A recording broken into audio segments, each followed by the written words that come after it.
안녕하세요. 반갑습니다. 여러분들의 국어를 시원하게 해결해드리는 송시원 선생님이에요. 여러분, 우리가 시라는 갈래는 초등학교 때도 배우고, 그리고 중학교, 그리고 고등학교, 나중에 성인이 돼서까지 계속 영유하게 되는 그런 문학의 한 갈래인데요. 우리가 시 갈래를 굉장히 많이 만나기 때문에 시 갈래에 대해서 기반적인 내용들을 알고 있다면 정말 크게 도움이 될 겁니다. 그래서 이 시간에는 우리가 시라는 문학의 갈래에 대해서 알아보는 시간, 그리고 시갈래가 나올 때마다 그 갈래에 대한 문제를 잘 맞히기 위해서 어떤 내용을 알아야 되는지 한번 살펴보는 시간 가져보도록 하겠습니다. 여러분, 시는 무엇일까요?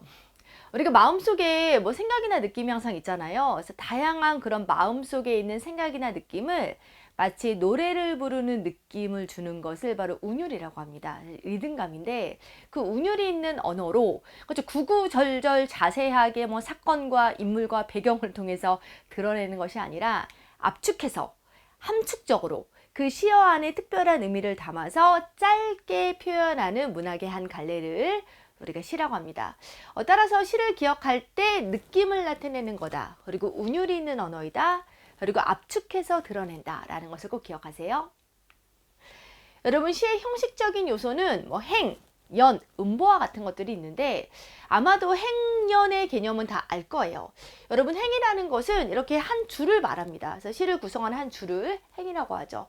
지금 여기에서 보면은 내를 건너서 숲으로가 한 행이고 그리고 고개를 넘어서 마을로가 한 행이 되는 거죠. 그래서 이런 한 줄을 행이라고 합니다. 그리고 연이라는 것은 이렇게 행이 모여 이루어진 덩어리를 말하죠. 그래서 내를 건너서 숲으로 고개를 넘어서 마을로 한 다음에 조금 공간을 두고 또 다른 행이 시작이 되고 있죠. 이렇게 시행이 모여 이루어진 하나의 덩어리를 우리가 연이라는 개념으로 이름 짓습니다. 그 다음에 우리 음보라는 것은 조금 생소할 수 있을 것 같아요. 여러분, 음보라는 것은 우리가 시를 읽을 때 굉장히 자연스럽게 끊어지는 이런 호흡의 단위 그리고 말의 단위를 음보라고 해요. 우리가 내를 건너서 숲으로를 읽을 때 내를 건너 서숲으로 이렇게 읽지 않죠. 내를 건너서 숲으로 할 때 이렇게 우리가 자연스럽게 읽히는 이 덩어리를 바로 음보라고 합니다. 그래서 우리가 행 그리고 연, 음보의 개념을 잘 살폈어요. 이런 것들이 바로 시의 형식적인 요소라고 이제 볼 수가 있습니다. 그 다음에 우리가 이제 시의 3요소라고 하면은 주제, 운율, 심상이에요. 여러분, 주제는 뭔지 알죠? 그렇죠? 시에서 담고 있는 중심 생각을 말하는데 그리고 이제 시의 가장 큰 특징인 운율 그리고 심상에 대해서 자세하게 살펴보도록 할게요. 여러분, 모든 글에는 주제가 있습니다. 그렇죠? 우리가 문학이 아닌 비문학 제재 안에서도 다 주제가 있어요. 그리고 문학 안에서도 그것이 소설이든 그리고 시이든 다 주제를 갖고 있습니다. 따라서 시 안에서도 반드시 주제가 있고요.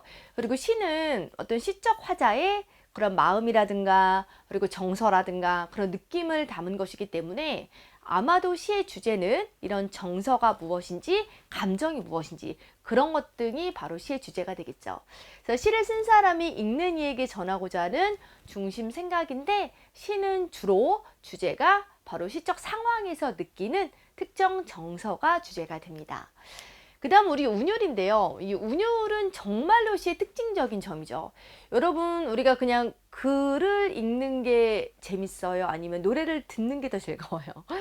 우리가 요즘에 독서의 어떤 매체 안에서 이렇게 듣기를 통해서 우리가 글을 읽는 방법들도 있는데 그냥 줄글로 된 글을 듣는 것보다 우리가 시를 듣거나 노래를 듣는 것이 훨씬 더 즐겁거든요. 그래서 운율이라는 것은 무엇이냐면 시를 읽을 때 느껴지는 말의 가락을 우리가 운율이라고 합니다. 그리고 운율을 드러내는 방식에 따라서 내재율과 외형률이 있는데 한번 자세하게 살펴볼게요. 내재율은 시의 내면에 은근하게 느껴지는 불규칙적인 운율이에요. 우리가 운율을 형성하는 여러 가지 요소가 있는데 그렇게 뚜렷하게 규칙적인 것이 없지만 어쨌든 반복적인 요소로 인해서 리듬감이 드러나고 노래를 부르는 느낌이 살아나는 것을 우리가 이제 내재율이라고 합니다. 우리가 특별하게는 옛날에 고전 시가 있잖아요. 시조와 같은 것에서는 어떤 정해진 규칙이 있기 때문에 그런 정해진 규칙으로 인해서 운율이 드러나거든요. 그런 것을 외형률이라고 한다면 요즘 우리가 현대에서 많이 향유하는 그런 현대시 같은 경우에는 특별하게 이 갈래가 그리고 이 시가 갖는 어떤 규칙성은 없어요. 하지만 여러 가지 요소가 다양하게 반복이 되면서 운율을 가질 때 우리가 그것을 내재율을 갖는다라고 합니다. 그 다음에 외형률인데요. 이제 겉으로 운율이 확연하게 드러나는 것을 우리가 외형률이라고 합니다. 시조라는 갈래에 대해서 우리 친구들 아나요? 그래서 시조라는 갈래가 바로 이런 외형률을 갖는데 겉으로 뚜렷하게 드러나는 규칙적인 운율을 말합니다. 그래서 내재율과 외형률이 있는데 우리가 현대시 안에서 대부분 공부하는 시가 바로 자유시인데요.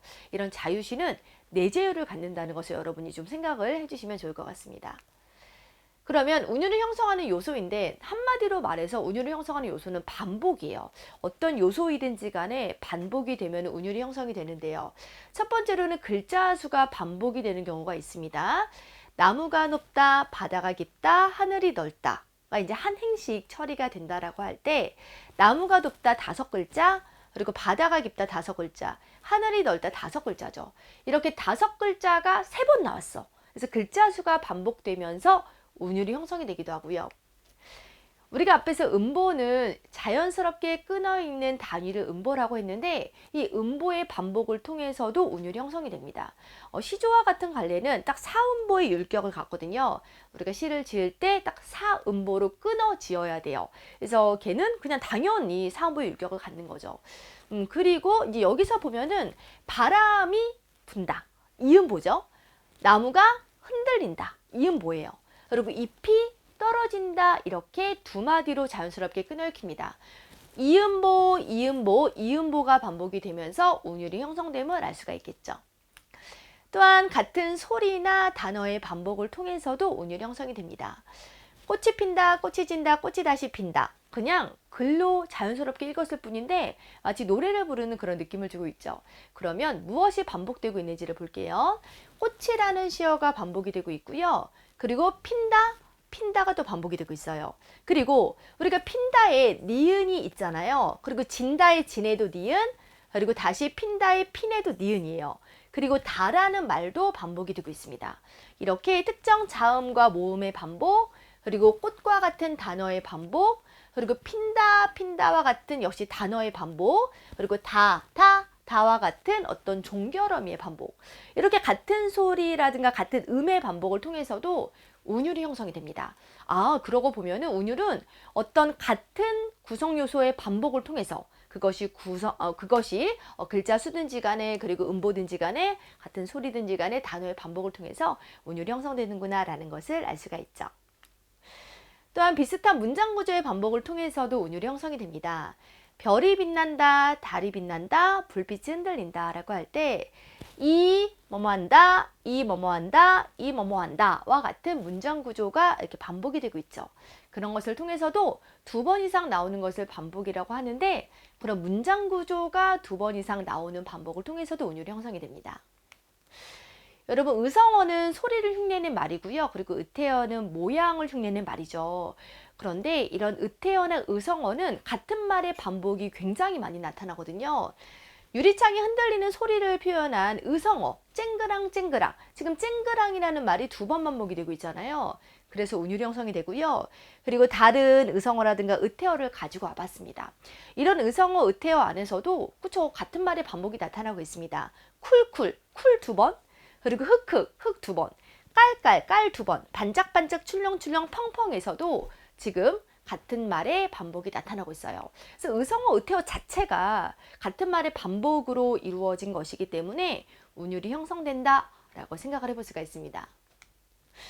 그럼 우리 시의 3요소 주제 그리고 운율이 있다라고 있고요. 그리고 심상이 있다라고 있습니다. 우리가 시를 만나는 거는 주로 글을 통해서 만나죠. 그래서 문장을 읽고 시의 어떤 중심 생각을 읽고 이렇게 글을 통해서 만나는데 우리가 시를 읽다 보면은 마치 어떤 그림을 보는 듯한 그리고 어떤 소리를 듣는 듯한 그리고 어떤 것을 맛보는 듯한 그런 여러 가지 감각을 활용하는 그런 느낌을 굉장히 어떤 소설이라든가 수필이라는 다른 갈래에 비해서 많이 받게 되거든요. 따라서 시를 읽을 때 우리 마음속에 떠오르는 모습이나 느낌을 우리가 심상이라고 합니다. 심상을 이제 한자 그대로 풀어내면 그러하죠. 마음속에 어떤 이미지가 생기는 것을 말합니다. 여러 가지 감각을 통해서 이와 같은 심상이 나타나는데요. 우리가 시각적 심상이 있습니다. 여러분, 시각이라는 것은 눈으로 봐서 확인이 되는 것을 바로 시각이라고 하죠. 눈을 통해 보이면서 이런 빛깔이나 모양과 같은 것을 표현하는 심상을 우리가 시각적 심상이라고 해요. 색깔이 뭐다, 그리고 모양이 뭐 네모나다, 동그랗다라고 표현할 때 눈으로 확인해서 우리가 그와 같은 것들을 인지하고 이해하는 거잖아요. 그런 것을 시각적 심상이라고 합니다. 예를 들어서 우리가 푸른 바다가 넘실거린다라는 그런 시의 구절을 읽을 때 정말 푸른색 바다가 우리 머릿속에 떠오르고요. 그리고 넘실넘실대는 그런 모양이 우리 머릿속에 떠오릅니다. 그러면 푸른 바다가 넘실거린다라는 것을 우리가 실제로 어떤 감각을 통해서 확인한다라고 할 때 시각을 통해서 확인을 하게 되잖아요. 이런 것을 시각적 심상이라고 해요. 우리가 시와 관련된 문제를 풀 때 밑줄 친 부분에 사용된 심상은 무엇인가 라는 문제를 많이 접하게 되거든요. 그럼 여러분들이 그와 같은 부분을 내가 글 아닌 어떤 감각을 통해서 확인할 때 어떤 감각이 활용되는지를 생각을 해보면 돼요. 눈인가? 콩가? 귀인가?를 생각을 해보면 됩니다. 청각적 심상은 귀를 통해 소리로 느껴지는 심상을 말합니다. 새벽중이 울려 퍼진다 라고 할 때 울려 퍼진다라는 말을 통해서 새벽중에 울리는 그런 이미지가 마음속에 그려집니다. 그리고 어디선가 새벽종이 울리는 것 같지 않아 라고 말을 할 때 우리가 귀로 들어서 아는 거잖아요. 이런 것을 청각적 심상이라고 하고요. 근데 후각적 심상은 코를 통해 냄새로 느껴지는 심상을 말합니다. 따라서 봄꽃 향기가 가득한 거리, 어디선가 봄꽃 향기가 나는 것 같지 않아 라고 할 때 우리 코로 냄새를 맡아서 이해할 수 있는 그런 내용이잖아요. 그런 것을 후각적 심상이라고 합니다. 또 미각적 심상은 혀를 통해 맛으로 느껴지는 심상을 말하는데요. 우리 친구들 너무 미각 그리고 맛을 중요하게 여기잖아요. 맛있는 거 정말 좋아하잖아요. 달콤한 초콜릿이 입안에서 녹는다. 초콜릿이 너무 달콤해 라고 할 때 우리 맛봐서 혀를 통해 아는 것이기 때문에 이러한 문장이 나온다 라고 한다면 우리는 미각적 심상이 사용됐다 라고 할 수가 있습니다. 다음은 촉각적 심상인데요. 피부를 통해 촉감으로 느껴지는 심상이죠. 따뜻하다, 차갑다, 서늘하다와 같은 내용들을 말하는데요. 따뜻한 햇살이 피부를 감싼다. 따뜻함이 피부를 통해 전달되는 듯한 느낌이 들죠. 이런 것을 우리는 촉각적 심상이라고 합니다. 그 다음 공감각적 심상이 있는데 공감각적 심상은 무엇이냐면 두 가지 이상의 감각이 동시에 느껴지는 심상을 말합니다. 예를 들어서 붉은 노을이 따뜻하게 가슴을 적신다 라고 할 때 붉은 노을 할 때 붉다는 것은 분명히 색깔을 의미하는 것이기 때문에 우리가 시각적 심상이에요. 그런데 따뜻하다라는 것은 우리가 촉감을 통해서 이해할 수 있는 부분이기 때문에 촉각적 심상입니다. 사실 원래 드러내고자 하는 것은 붉은 노을의 형상일 거예요. 근데 그것을 좀 더 효과적으로 표현하기 위해서 우리가 촉각을 통해서 나타내고 있는 것이기 때문에 우리가 시각을 촉각화했다 라고 할 수가 있고요. 이런 것을 공감각적 심상이라고 이제 할 수가 있습니다. 여러분, 이렇게 해서 우리가 심상에 대해서 살펴봤는데 이번에는 시의 갈래를 한번 살펴볼게요. 형식상 갈래입니다. 사실 우리가 형식상 갈래를 직접적으로 묻는 문제는 요즘 많이 출제가 되고 있지는 않습니다. 어떤 학교 시험에서도. 하지만 우리가 시에 대해서 전반적으로 이해할 때 반드시 나오는 지식들이기 때문에 간단하게 좀 살피고 넘어가도록 할게요. 형식상 갈래는 크게 세 가지로 나누어 볼 수가 있는데요. 정형시가 있습니다. 정형시는 형식이 정해져 있는 시라는 말이겠죠. 그리고 자유롭게 나타낸 시, 자유시.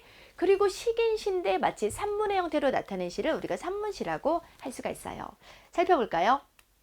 정형시는 일정한 형식에 맞게 쓴 시를 말합니다.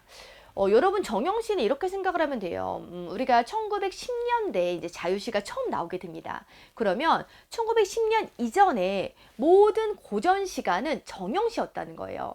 우리가 문학을 공부할 때 고전 문학도 공부를 하고 현대 문학도 공부를 하죠. 그런데 고전 문학 안에서 시가 형태, 고전 문학에서 시는 모두 정형시였다라고 생각을 하면 됩니다. 그런데 이제 그것이 현대로 오면서 이제 자유시가 만들어지고 요즘에 쓰여지는 대부분의 시는 자유시다라고 생각을 하면 됩니다. 일정한 형식에 맞게 쓴 시가인데 우리가 고전 시가, 시조라든가 가사라든가 옛날 고전 시가를 정형시라고 생각을 해두시면 돼요. 태산이 높다 한들 하늘 아래 매이로다. 여기까지가 초장이고요. 오르고 또 오르면 못 오를 리 없건만은 중장. 사람이 제한이 오르고 매만 높다 하더라. 여기까지가 종장입니다. 그래서 초장, 중장, 종장의 형태가 정해져 있고요. 그리고 뭐 종장의 첫 음보는 반드시 세 글자여야 돼. 그리고 한 장의 한 행의 음보는 사음보여야 돼. 태산이 높다 한들 하늘 아래 매이로다. 이런 식으로 형식이 정해져 있는 시조를 우리가 정형시라고 할 수가 있습니다. 자유시는 우리가 만나는 대부분의 현대시를 자유시라고 할 수가 있는데요. 정해진 형식이 없이 자유롭게 쓴 시를 우리가 자유시라고 할 수가 있습니다. 나보기가 역겨워 가실 때에는 말없이 고이 보내드리우리다. 우리가 김소월 시인이 주로 활동했던 시기는 1920년대인데요. 이렇게 20년대부터 자유시가 본격적으로 쓰여졌습니다. 물론 이제 김소월 시인의 시도 어떤 정형시적인 그런 뭐 음보의 반복이라든가 그런 것이 드러나 있지만 그래도 전반적으로 정해진 규칙 없이 반복되는 요소로 운율이 드러나고 있기 때문에 이런 것을 자유시라고 하고요. 여러분들이 이제 교과서에서 만나게 되는 고전시가 아닌 현대시는 대부분 자유시입니다. 그러면 산문시는 우리가 운문과 산문으로 구분이 될 때 시가 운문에 속하는 건데 산문이 아니에요. 근데 산문시라고 이제 하는 거죠. 운문에 속하는데 이제 마치 줄글의 형태로 되어 있기 때문에 산문시라고 합니다. 시가 갖고 있는 특성에는 운율이 있다라는 거, 그리고 어떤 함축성이 있다라는 거, 그런 것들이 이제 시의 특징인데 마치 줄글의 형태인 것 같지만 그럼에도 그 안에 운율이 느껴지고요. 그리고 압축적인 의미로 드러내는 부분이 많을 때 우리가 이것을 산문시라고 할 수가 있습니다.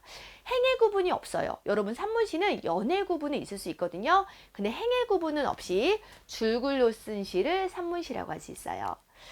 해야 솟아라 해야 솟아라 맑게 씻은 얼굴 고운 해야 솟아라 산 넘어서 어둠을 살려먹고 산 넘어서 밤새도록 어둠을 살려먹고 이글이글 애띤 얼굴 고운 해야 솟아라와 같은 그런 박두진의 해라는 시가 대표적인 산문시로 많이 나옵니다. 우리가 형식상의 갈래를 살펴보았는데 이번에는 내용상의 갈래입니다. 내용상의 갈래에는 서정시, 서사시, 극시 이렇게 있는데요. 우리가 서정시를 가장 많이 만나게 될 겁니다. 그리고 서사시, 극시는 약간 특별한 갈래인데 간단하게 살펴볼게요. 서정시는 개인적인 감정이나 정서를 표현하는 시예요. 자연을 노래한다든가 그리고 사랑하는 마음을 나타낸다든가 어떤 그리움의 정서를 드러낸다든가 우리가 시라는 갈래가 기본적으로 감정과 정서를 드러내는 갈래이다 보니 대부분의 시는 바로 서정시입니다. 그래서 이와 같은 서정시 가물어가는 나뭇가지를 보면서 어미새 없이 남겨진 어린 새를 보면서 툭 쓸쓸함이 고이네. 어떤 장면이 떠오르나요? 그쵸? 어떤 나뭇가지의 잎새가 별로 안 달린 모습, 그리고 아주 작은 어린 새가 어미새가 떠나간 뒤에 혼자 남아있는 모습.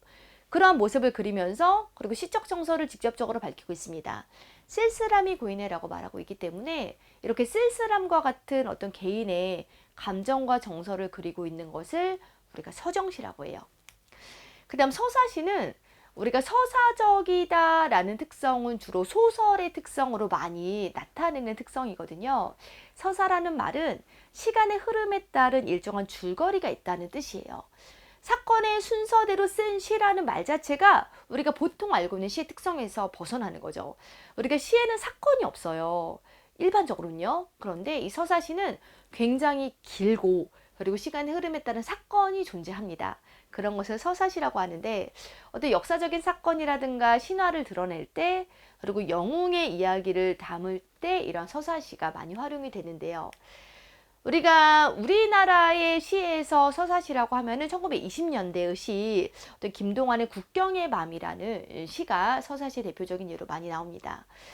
아하 무사히 건넜을까? 이 한밤에 남편은 두만강을 탈없이 건넜을까? 그래서 남편이 어떤 두만강 근처에서 이렇게 잡혀가고 또 이제 그로 인한 어떤 이 남편이라고 담고 있기 때문에 시적 화자가 여인인데 어떤 그 여인의 불안감과 외로움을 담고 있고요. 그리고 그 당시 이제 어떤 일제 강점기에 그리고 여러 가지 시대적 배경도 드러내고 있고 어떤 사건도 드러내는 그러한 시가 이제 국경의 밤인데 한마디로 말해서 국경의 밤에 일어나는 여러 가지 사건들을 그려내고 있습니다.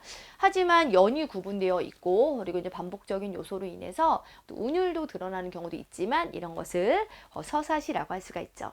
다음 극시입니다. 극시는 연극처럼 대사와 행동이 포함된 형식으로 쓰인 시를 우리가 극시라고 해요. 그래서 뭐 연극의 대본처럼 이제 대사와 행동이 드러나고 있는데 마치 운문의 형식으로 나타낸 그런 어떤 대본과 같은 것을 극시라고 합니다. 우리가 뭐 중고등 과정에서 이제 극시를 만날 일은 많이 없을 텐데요. 주로 극적인 상황이나 갈등을 표현할 때 많이 쓰는 시가 극시인데요. 우리가 월리엄 셰익스피어의 뭐 맥베스라든가 혹은 햄릿이라든가 이제 이런 작품을 우리가 이제 극시라고 합니다. 사실 이거 영어가 원문이죠. 그래서 이제 반복되는 부분을 통해서 운율이 잘 드러나고 그리고 이제 극적인 요소가 어떤 대사와 행동을 통해서 드러나는 그런 형태를 극시라고 할 수가 있습니다. 여러분, 시라는 갈래는 어떤 정서를 드러내는 갈래라고 했잖아요. 그래서 시 안에서 정서를 파악하는 것이 굉장히 중요한데요. 그럼 시의 정서와 분위기에 대해서 한번 같이 정리를 할게요. 정서라는 것은 시를 읽는 사람의 마음에 일어나는 감정을 정서라고 합니다. 어떤 마음이 있을까요? 그리움, 슬픔, 외로움, 기쁨, 설렘 등 다양한 감정들이 있겠죠. 그런 감정들을 우리가 시 안에서 항상 찾아낼 수 있어야 합니다. 그리고 정서를 이해하면 우리가 분위기까지 읽을 수 있는데 시의 바탕에 깔려있는 전체적인 그런 느낌을 우리가 분위기라고 할 수가 있습니다. 따라서 따뜻하다, 뭐 정겹다, 서늘하다, 뭐 고요하다, 활기차다와 같은 것들을 우리가 분위기라고 할 수가 있겠죠. 그럼 시 화자에 대해서 한번 같이 살펴볼게요. 여러분, 화자라는 것은 말하는 이를 말합니다. 그래서 시 안에는 말하는 이가 반드시 존재해요. 그래서 서정적 자아라고도 하고 말하는 이라고도 하고 그리고 화자라고도 하는데 시 속에서 말하는 이를 말합니다. 이 시 속에 말하는 이는 작가가 이 시의 주제를 가장 효과적으로 전달하기 위해서 의도적으로 설정을 합니다. 따라서 자신의 생각이나 느낌을 효과적으로 표현하기 위해서 내세운 인물을 시적 화자라고 하죠. 우리가 시적 화자가 드러나는 경우도 있고요. 드러나지 않는 경우도 있습니다. 반드시 모든 시에는 시적 화자가 존재하는데 드러나는 경우도 있고 드러나지 않는 경우도 있는데요. 우리가 시를 읽을 때 나라든가 내라든가 우리라는 단어가 직접적으로 나온다면 시적 화자가 드러나 있는 경우라고 볼 수가 있고요. 그렇지 않은 경우는 시적 화자가 드러나지 않는다라고 할 수가 있어요. 예를 들어서 죽는 날까지 하늘을 우러러 한 점 부끄러움이 없기를 잎새이는 바람에도 나는 괴로워했다 라고 하잖아요. 나라는 말이 직접적으로 나타나고 있기 때문에 시적 화자가 드러난 경우라고 볼 수가 있습니다.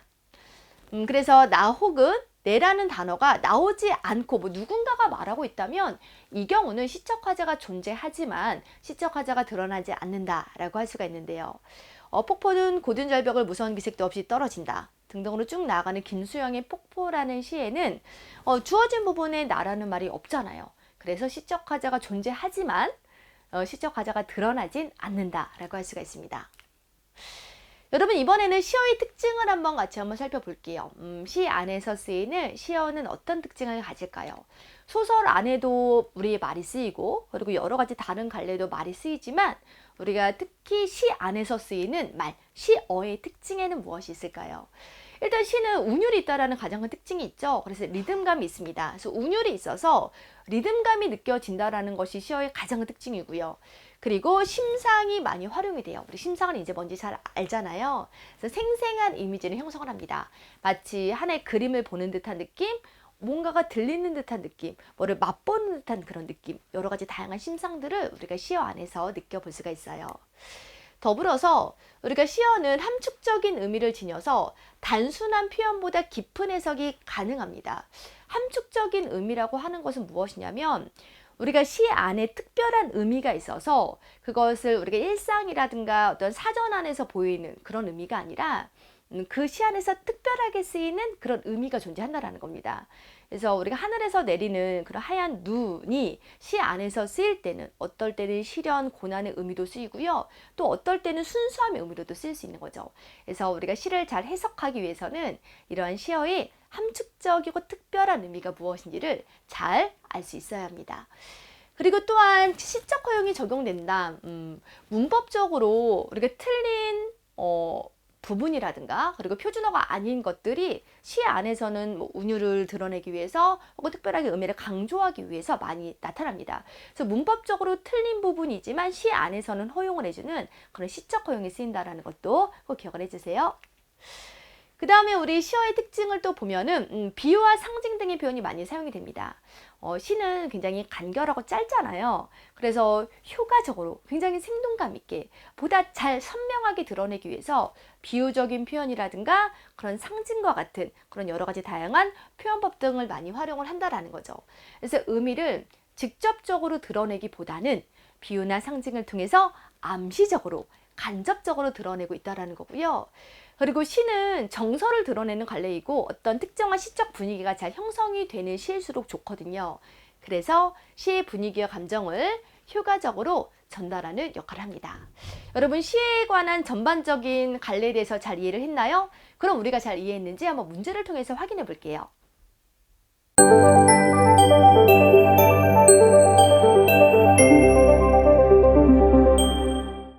시에 대해서 잘 이해했다 하는 친구들은 한번 도전해 보세요. 출발해 보겠습니다.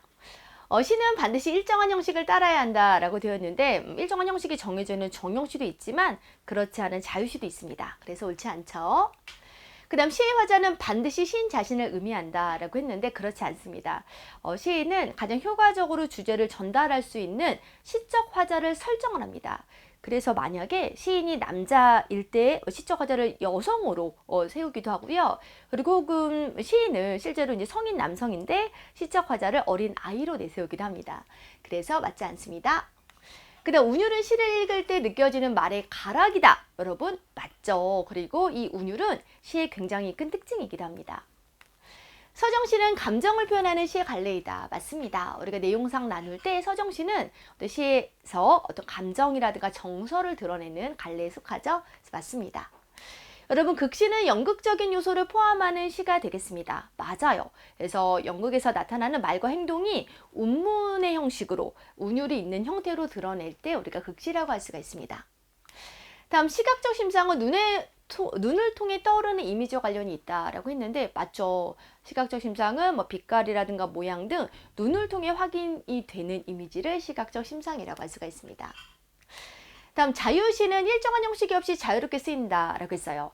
일정한 형식이 있는 시를 정형시라고 하고요. 이와 같은 자유시는 일정한 형식이 없이 자유롭게 쓰이는 시를 말합니다. 맞아요. 그 다음 시의 정서는 그렇죠. 독자가 시를 통해 느끼는 감정입니다. 정서라는 말 어려운가요? 감정, 느낌을 우리가 정서라고 합니다. 맞습니다. 의성어나 의태어는 의성어나 의태어 자체에 반복되는 부분이 많습니다. 그래서 의성어, 의태어가 운율 형성 요소가 될 수 있습니다. 그래서 틀리고요. 산문시는 운율을 갖추지 않은 산문 형식의 시다라고 했습니다. 여러분 산문시는 산문의 형태로 되어 있지만 시기 때문에 운율의 요소를 갖추고 있습니다. 그래서 맞지 않아요. 여러분 고등까지 튼튼해지는 그런 중등국어를 확 잡고 싶다면 엠베스트에서 송시현 선생님과 함께하면 됩니다. 그래서 엠베스트에서 많은 친구를 더 알차게 좋은 강좌로 만났으면 좋겠고요. 이번 시간에 시 갈래에 대해서 잘 살펴봤는데 또 다른 영상에서 우리 친구들에게 유익한 그런 내용을 가지고 또 찾아뵙도록 하겠습니다. 우리 친구들 안녕!